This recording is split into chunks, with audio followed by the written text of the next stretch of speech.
Bałtyk 2035 to raport właśnie wydany przez dwa think tanki, Defense Institute i Instytut Nordycki.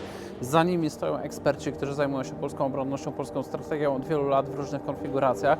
Znam tych ludzi, miałem możliwość właśnie z nimi dyskutować. Uważam, że temat jest więcej niż ważny. Temat jest fascynujący. My za mało zajmujemy się regionem Morza Bałtyckiego. Mówiąc my, mam na myśli nie specjalistów, nie ekspertów, nie ludzi, którzy z różnych powodów żeglują po morzu. Mam na myśli polityków, administrację.